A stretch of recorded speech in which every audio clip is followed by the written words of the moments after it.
श्री शिव महापुराण वेदेश्वर संहिता अध्याय 17 प्रारंभ। षण्लिंग स्वरूप प्रणव का महात्म्य, उसके सूक्ष्म रूप ओमकार और स्थूल रूप पंचाक्षर मंत्र का विवेचन, उसके जप की विधि एवं महिमा, कार्य ब्रह्म के लोकों से लेकर कारण रुद्र के लोकों तक का विवेचन करके कालातीत पंचावरण विशिष्ट शिव लोक के अनवर्चनीय वैभव का निरूपण तथा शिव भक्तों की सत्कारी महत्ता। ऋषि बोले, प्रभु महामुने, आप हमारे लिए क्रमशः षण्लिंग स्वरूप प्रणव का महात्म्य तथा शिव भक्त के पूजन का प्रकार बताइए। सूत जी ने कहा, महर्षियों, आप लोग तपस्या के धनी हैं। आपने यह बड़ा सुंदर प्रश्न उपस्थित किया है, किंतु इसका ठीक ठीक उत्तर महादेव भी जानते हैं, दूसरा कोई नहीं। तथापि भगवान शिव की कृपा से ही मैं इस विषय का वर्णन करूंगा। वे भगवान शिव हमारी और आप लोगों की रक्षा का भारी भार बारंबार स्वयं ही ग्रहण करेंगे। प्र नाम है प्रकृति से उत्पन्न संसार रूपी महासागर का प्रणव। इससे पार करने के लिए दूसरी नाव है, इसलिए इस ओंकार को प्रणव की उपसंज्ञा दी गई है। ओंकार अपने जप करने वाले साधकों से कहता है, प्रपंच न नहीं है, वह तुम लोगों के लिए। अतः इस भाव को लेकर भी ज्ञानी पुरुष ओम को प्रणव नाम से जानते हैं।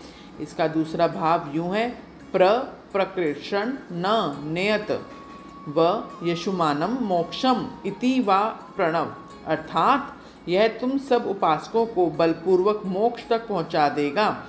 इस अभिप्राय से भी इसे ऋषि मुनि प्रणव कहते हैं। अपना जप करने वाले योगियों के तथा अपने मंत्र की पूजा करने वाले उपासकों के समस्त कर्मों का नाश करके यह दिव्य नूतन ज्ञान देता है, इसलिए भी इसका नाम प्रणव है। उन माया रहित महेश्वर को ही नव अर्थात नूतन कहते हैं। वे परमात्मा प्रकृष्ट रूप से नव अर्थात शुद्ध स्वरूप हैं, इसलिए प्रणव कहलाते हैं। प्रणव साधक को नव अर्थात नवीन कर देता है, इसलिए भी विद्वान पुरुष उसे प्रणव के नाम से जानते हैं, अर्थात प्रकृष्ट रूप से नव दिव्य परमात्मा ज्ञान प्रकट करता है, इसलिए यह प्रणव है। प्रणव के दो भेद बताए गए हैं, स्थूल और सूक्ष्म। एक अक्षर रूप जो ओम है उसे सूक्ष्म प्रणव जानना चाहिए, और नमः शिवाय इसे 5 अक्षर वाले मंत्र को स्थूल प्रणव समझना चाहिए। जिसमें 5 अक्षर व्यक्त नहीं है वह सूक्ष्म है, और जिसमें 5 अक्षर सुस्पष्ट रूप से व्यक्त हैं वह स्थूल है।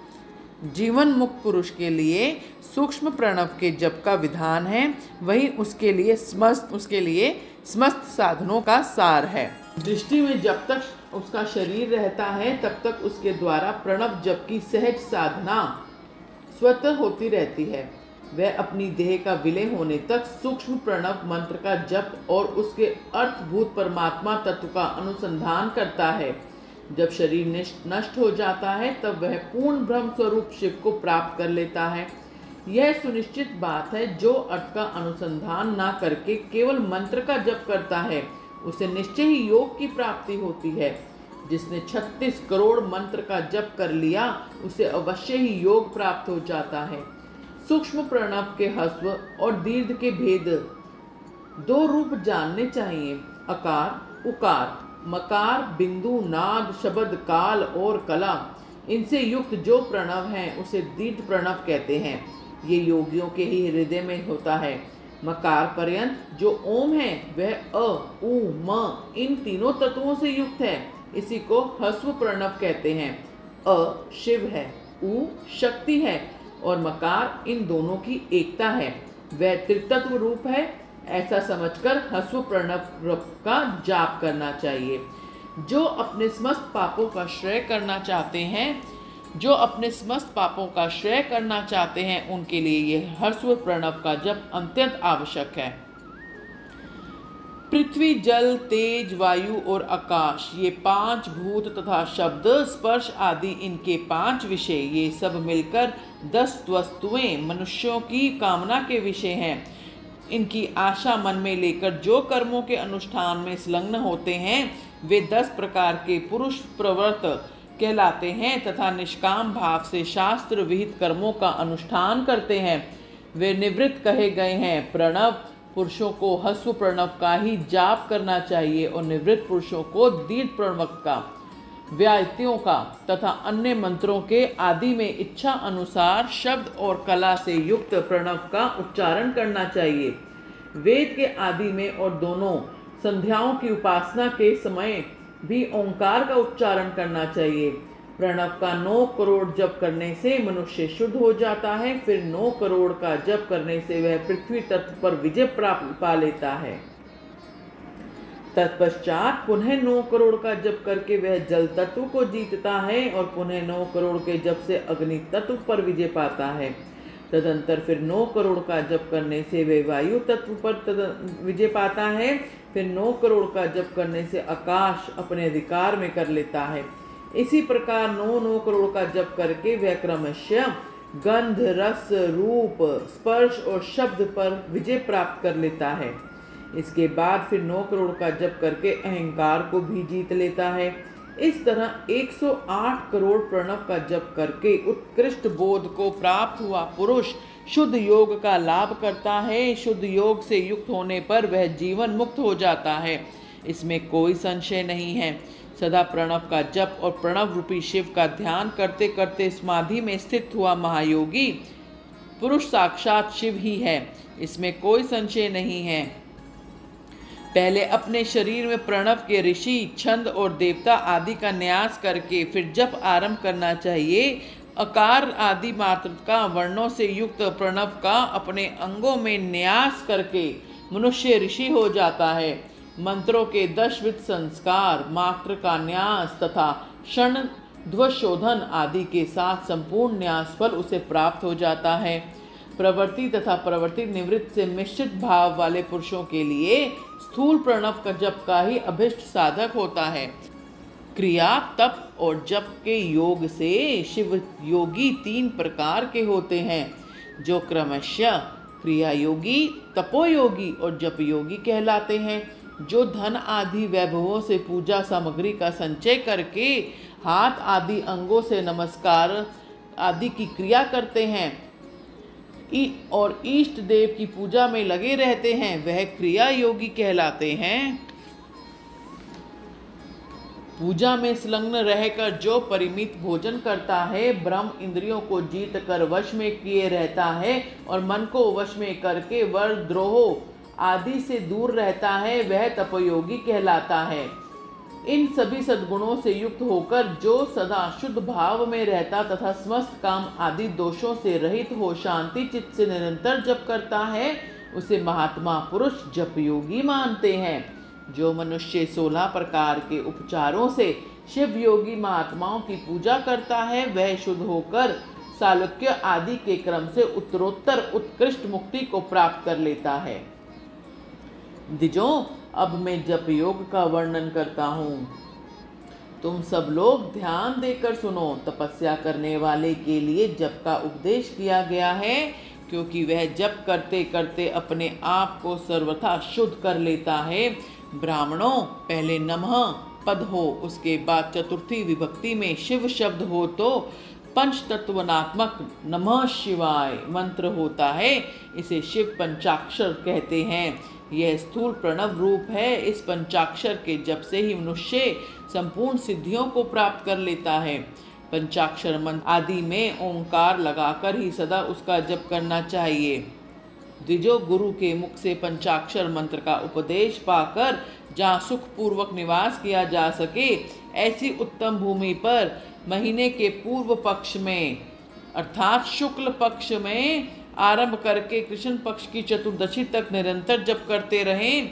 माघ और भादों के महीने अपने विशिष्ट महत्व रखते हैं। यह समय सब समों को ऐसे उत्तम माना गया है। साधक को चाहिए कि वह प्रतिदिन एक बार परिमित भोजन करे, मौन रहे, इंद्रियों को वश में रखे, अपने स्वामी एवं माता पिता की नित्य सेवा करे। इस नियम से रहकर जप करने वाला पुरुष 1 सहस्त्र जप से शुद्ध हो जाता है, अन्यथा वह ऋणी होता है।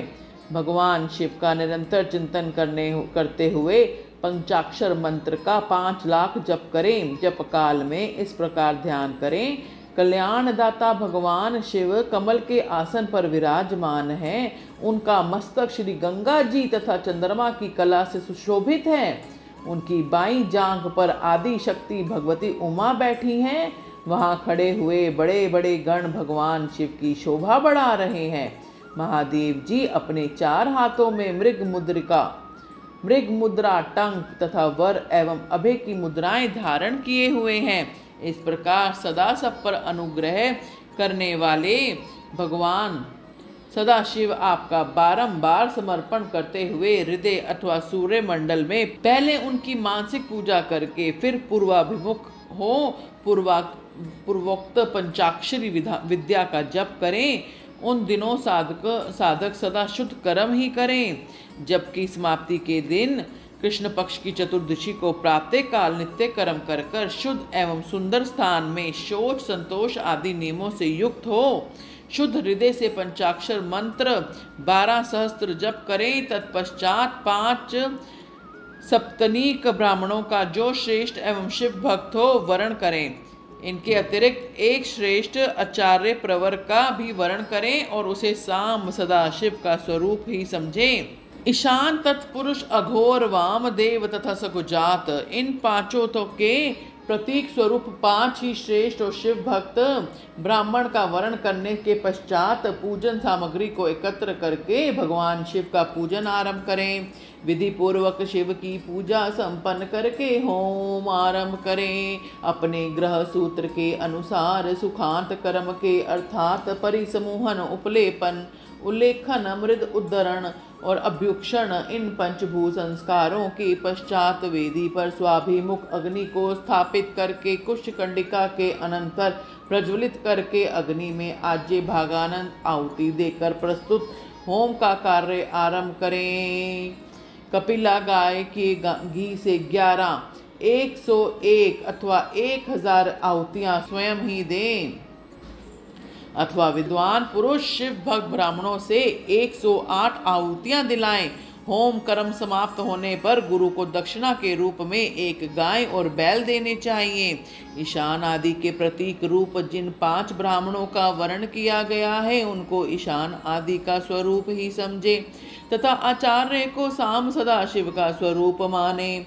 इस भगवान के साथ उन सबके चरण धोएं और उनके चरणों तक से अपने मस्तक को सींचे। ऐसा करने से वह साधक अनगिनत तीर्थों में तत्काल स्नान करने का फल प्राप्त कर लेता है। उन ब्राह्मणों को भक्ति पूर्वक दशांश अन्न देना चाहिए। गुरु पत्नी को पराशक्ति मानकर उनका भी पूजन करें। ईशानादि कर्म से उन सभी ब्राह्मणों को उत्तम अन्न से पूजन करके अपने वैभव विस्तार के अनुसार रुद्राक्ष, वस्त्र, बड़ा और पुआ आदि समर्पित करें। तदंतर देवपाल आदि को बलि देकर ब्राह्मणों को भरपूर भोजन कराएं। इसके बाद देवेश्वर शिव से प्रार्थना करके अपना जप समाप्त करें। इस प्रकार पुरस्चरण करके मनुष्य उस मंत्र को सिद्ध कर लेता है। फिर 5 लाख जप करने से समस्त पापों का नाश हो जाता है। तदंतर पुनः 5 लाख जप करने से अतल से लेकर सत्यलोक तक 14 भुवनों पर क्रमशः अधिकार प्राप्त हो जाता है। यदि अनुष्ठान पूर्ण होने के पहले बीच में ही साधक की मृत्यु हो जाए तो वह परलोक उत्तम भाग भोगने के पश्चात पुनः पृथ्वी पर जन्म लेकर पंचाक्षर मंत्र के जप का अनुष्ठान करता है। समस्त लोगों का ऐश्वर्य पाने के पश्चात वह मंत्र को सिद्ध करने वाला पुरुष यदि पुनः 5 लाख जाप करे तो उसे ब्रह्मा जी का सामीप्य प्राप्त होता है।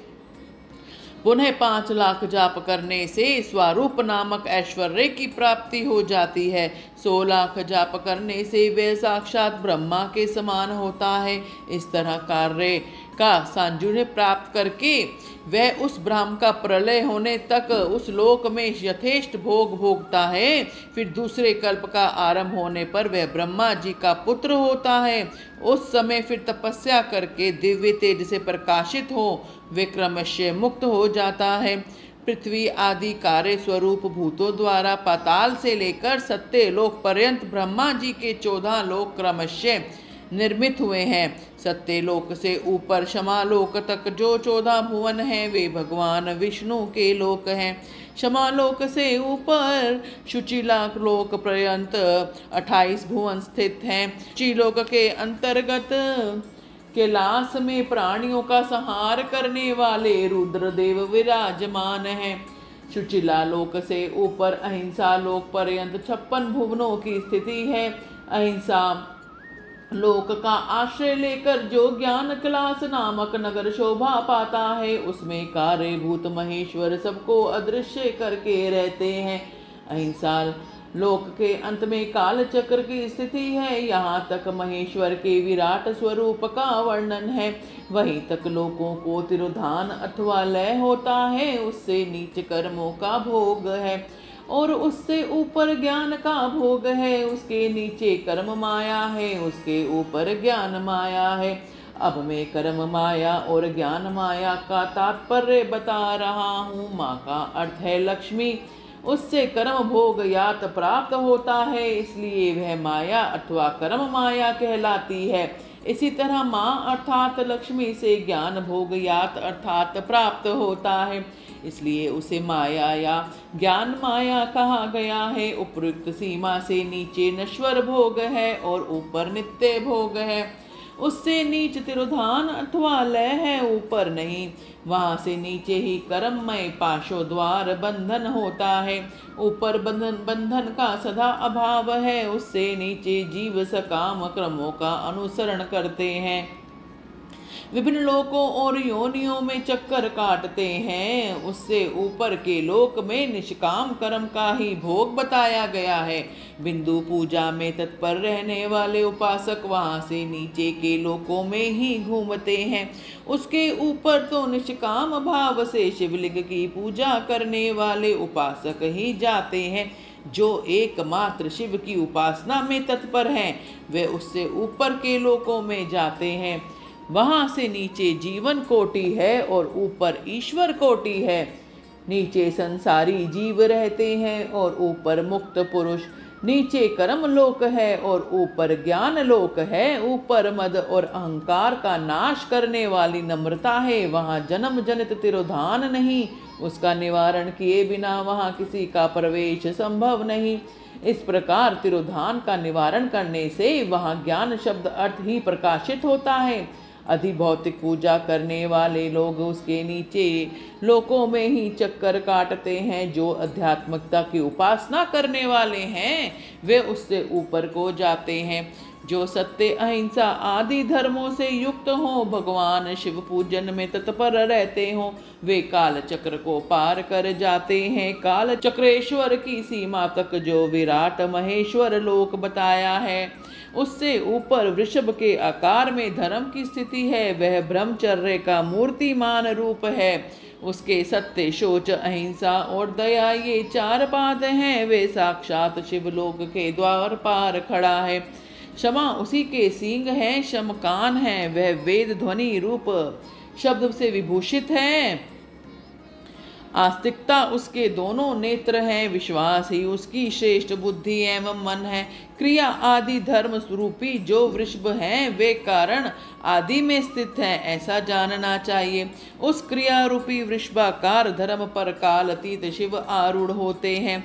ब्रह्मा, विष्णु और महेश्वर जो अपनी अपनी आयु हैं उसी को दिन कहते हैं। जहाँ धर्म रूपी वृषभ की स्थिति है उससे ऊपर ना दिन है ना रात है। जहाँ जन्म मरण आदि भी नहीं है वहाँ फिर कारण स्वरूप ब्रह्मा के कारण सत्य लोक पर्यंत 14 लोक स्थित हैं। जो 5 भौतिक गंध आदि से परे हैं उनकी सनातन स्थिति है। सूक्ष्म गंध ही उनका स्वरूप है। उनसे ऊपर फिर कारण रूप विष्णु के 14 लोक स्थित हैं। उनसे भी ऊपर फिर कारण रूपी रुद्र के 28 लोकों की स्थिति मानी गई है। फिर उनसे भी ऊपर कारण वेश शिव के 56 लोक विद्यमान हैं। तदंतर शिव समस्त ब्रह्मचार्य लोक हैं और वहीं 5 आवरणों से युक्त ज्ञानमय कैलाश है। जहाँ 5 मंडलों, 5 महाकलाओं और आदि शक्ति से संयुक्त आदि लिंग प्रतिष्ठित है। उसे परमात्मा शिव का शिवालय कहा गया है। वहाँ पराशक्ति से युक्त परमेश्वर शिव निवास करते हैं। वे सृष्टि, पालन, संहार, तिरोभव और अनुग्रह इन तीनों पांचों कृत्यों में वह प्रवीण है। उनका श्री विग्रह सचिदानंद स्वरूप है। वे सदा ध्यान रूपी धर्म में ही स्थित हैं और सदा सब पर अनुग्रह किया करते हैं। वह स्वातराम है और समाधि रूप आसन पर आसीन हो नित्य विराजमान होते हैं। क्रम एवं ध्यान आदि का अनुष्ठान करने से साधन पथ में आगे बढ़ने पर उनका दर्शन साध्य होता है। नित्य नैमित्तिक आदि कर्मों द्वारा देवताओं का यजन करने से भगवान शिव के समाराधन कर्म में मन लगता है। क्रिया आदि जो शिव संबंधी कर्म हैं उनके द्वारा शिव ज्ञान सिद्ध करें। जिन्हें शिव तत्व का साक्षात्कार कर लिया अथवा जिन पर शिव की कृपा दृष्टि पड़ चुकी है वे सब मुक्त ही हैं, इसमें कोई संशय नहीं है। आत्मस्वरूप से जो स्थिति है वही मुक्ति है। एकमात्र अपने आत्मा में रमण या आनंद का अनुभव करना ही मुक्ति का स्वरूप है। जो पुरुष तप, जप, ज्ञान और ध्यान रूपी धर्मों में भली भांति स्थिति है वह शिव का साक्षात्कार करके स्व आत्मा स्वरूप मोक्ष को प्राप्त कर लेता है। जैसे सूर्यदेव अपनी किरणों से अशुद्धि को दूर कर देते हैं, उसी कृपा करने से कुशल भगवान शिव अपने भक्त के अज्ञान को मिटा देते हैं। अज्ञान की निवृत्ति हो जाने पर शिव ज्ञान सवित प्रकट हो जाता है। शिव ज्ञान से अपना विशुद्ध स्वरूप आत्मा रामत्व प्राप्त होता है और आत्मा रामत्व की सम्यक सिद्धि हो जाने पर मनुष्य कृत्य हो जाता है। इस तरह यहाँ जो कुछ बताया गया है वह पहले मुझे गुरु परंपरा से प्राप्त हुआ था। तत्पश्चात मैंने नंदीश्वर के मुख से इस विषय को सुना था। नंदी स्थान से परे जो स्वयं सवेद शिव वैभव है उसका अनुभव केवल भगवान शिव को ही है। साक्षात शिवलोक के उस वैभव का ज्ञान सबको शिव की कृपा से ही होता है, अन्यथा नहीं, ऐसा आस्तिक पुरुषों का कथन है। साधक को चाहिए कि वे 5 लाख जाप करने के पश्चात भगवान की प्रसन्नता के लिए महाअभिषेक एवं निवेदन करके शिव भक्तों का पूजन करें। भक्त की पूजा से भगवान शिव बहुत प्रसन्न होते हैं। शिव और उनके भक्त में कोई भेद नहीं है, वह साक्षात शिव स्वरूप ही है। शिव स्वरूप मंत्र को धारण करके वह शिव ही हो गया रहता है। शिव भक्त का शरीर शिव स्वरूप है, अतः उसकी सेवा में तत्पर रहना चाहिए। जो शिव के भक्त हैं वे लोक और वेद की सारी क्रियाओं को जानते हैं। जो क्रमशः जितना शिव मंत्र का जप कर लेता है उसके शरीर को उतना शिव सामीप्य प्राप्त हो जाता है, इसमें कोई संशय नहीं। शिव भक्त स्त्री रूप देवी पार्वती का स्वरूप है। वह जितना मंत्र जपते हैं उतना ही देवी का सानिध्य प्राप्त हो जाता है। साधक स्वयं शिव स्वरूप होकर पराशक्ति का पूजन करें। भक्ति वैर लिंग का चित्र बनाकर अथवा मिट्टी आदि से इनकी आकृति का निर्माण करके प्राण प्रतिष्ठा पूर्वक निष्कपट भाव से इनका पूजन करें। शिवलिंग को शिव मानकर अपने को शक्ति रूप समझकर शिव शक्ति लिंग को देवी मानकर अपने को शिव रूप समझकर शिवलिंग को नाद रूप तथा शक्ति को बिंदु रूप मानकर परस्पर सटे हुए शक्ति लिंग और शिवलिंग के प्रति उप प्रधान और प्रधान की भावना रखते हुए जो शिव और शक्ति का पूजन करता है वे में मूल रूप की भावना करने का कारण शिव स्वरूप है। शिव भक्त शिव मंत्र रूप होने के कारण शिव के ही स्वरूप है। जो 16 उपचारों से उनकी पूजा करता है उसे अभिष्ट वस्तु की प्राप्ति होती है। जो शिवलिंगोपासक शिव भक्तों की सेवा आदि करके उसे आनंद प्रदान करता है उस विद्वान भगवान शिव बड़े प्रसन्न होते हैं। 5, 10 या 100 सप्तनीक शिव भक्तों को बुलाकर भोजन आदि के द्वारा पत्नी सहित उनका सदैव समादर करें। धन में, देह में और मंत्र में शिव भावना रखते हुए उन्हें शिव और शक्ति का स्वरूप जानकर निष्कपट भाव से उनकी पूजा करें। ऐसा करने वाला पुरुष इस भूतल पर फिर जन्म नहीं लेगा। बोलो हर हर हर महादेव। श्री संक्षिप्त शिव महापुराण अध्याय 17 संपूर्ण। ओम नमः शिवाय। बोलो हरि ओम नमो शिवाय।